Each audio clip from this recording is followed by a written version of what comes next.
వివిధ రూపాల్లో ఆయన దగ్గరికి వచ్చి ఆయన గురించి పాటలు పాడించుకున్నాడు. కృష్ణుడు తప్ప వేరొక దైవం లేదని బతికారు ఆయన. సంసార అనేటువంటి విషయమే ఆయనకి లేదు. ఒకటే ఒకటి, నారాయణ నారాయణ నారాయణ నారాయణ. ఎప్పుడు వస్తావు, నన్ను ఎప్పుడు చూస్తావు, ఎప్పుడు వస్తావు, ఎప్పుడు చూస్తావు. స్వామి ఇంతో ఆడుకునేవాట, ఈయన నెత్తి మీద ఎక్కేవట, ఈయన భుజాల మీద ఎక్కేవట, ఈయన కౌగిలించుకుంటూ ఉండేవట. అట్లా ఎంతో ఆటలు ఆడేవట. ఒక్కసారి మాయమైపోయేవాట. ఈయన ఆడి ఆడి మాయమైపోతే ఏమొస్తుంది, మనకి దుఃఖం వస్తుంది. ఎప్పుడు వస్తావు, ఎప్పుడు వస్తావు అని. ఈయన స్త్రీగా మారిపోయి ప్రేమిస్తూ, స్వామి నా కోసం రావయ్యా అని ఈయన బ్రతికినంత కాలము భగవంతుడి ధ్యానంలోనే. భోజనం లేదు, పులిహోర చక్కెర పొంగల్ తత్తో ఏం కట్టె పొంగలి పులిగి ఏమీ లేవు, కాఫీ టీలు లేవు. ఒకటే ఆయన కాఫీ అన్నా కృష్ణ, నారాయణ అంటే పులిహోర, కేశవ అంటే చక్కెర పొంగల్. ఇట్లా బ్రతికారు కనుక ఇలాంటి భక్తుల్ని మనం శరీరంతోనే వైకుంఠానికి తీసుకెళ్ళాలని స్వామి వైకుంఠానికి తీసుకెళ్ళారు. తీసుకువెళ్తే మరి వాళ్ళ శిష్యులు ఉంటారు కదా, ఇంత గొప్ప గురువు గారిని వైకుంఠం తీసుకెళ్ళిపోతే మాకెవరు భక్తి మార్గాన్ని చెప్తారు అని మళ్ళీ భగవంతుని ప్రార్థిస్తే మళ్ళీ ఈ భూమి మీదకి విగ్రహ రూపంలో ఇచ్చారట మనకి నమ్మాళ్ళవారు.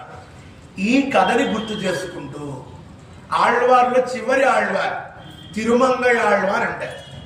ఈయన శ్రీరంగం అనేటువంటి క్షేత్రాన్ని నిర్మించారు, ఆలయ గోపురాలని.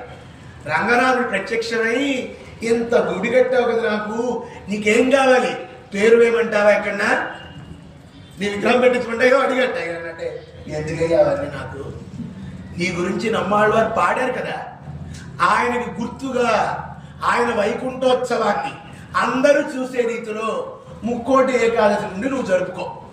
అంటే గురువు గారికి సేవ సమర్పి, అంటే ఈయనకన్నా ముందు ఆళ్ళవారు, నువ్వు ఆయన సేవ చేయి, దాన్ని నిరంతరము అన్ని ఆలయాల్లో జరిపేట్టుగా శాసనం చేయంటే ఆ వాటి నుండి వైకుంఠ ఏకాదశి నుండి ప్రారంభమై 5 రోజులు 10 రోజులు 7 రోజులు వారి వారి అవకాశాన్ని బట్టి నమ్మాళ్ళవారు రాసినటువంటి ప్రబంధాన్ని చదివి ప్రదక్షిణాలు చేస్తున్నారే, అవి చేయకూడదు, ఉండవు. ఎందుకని ప్రదక్షిణాలు చేసే సమయం కూడా నాగరు నమ్మాళ్ళవారు ఎక్కడికి వెళ్ళిపోవాలి, త్వరగా వైకుంఠంలో తిరగవచ్చు. అంతేగాని ఒక ప్రదక్షిణ, నైవేద్యం, హారతి ఇది తింటూ కూర్చుంటే ఏమవుతుంది, మనలాగా ఇక్కడే ఉంటారు ఎవరు. నేరుగా వచ్చి స్వామి పాదాల దగ్గరికి వెళ్ళిపోతారు.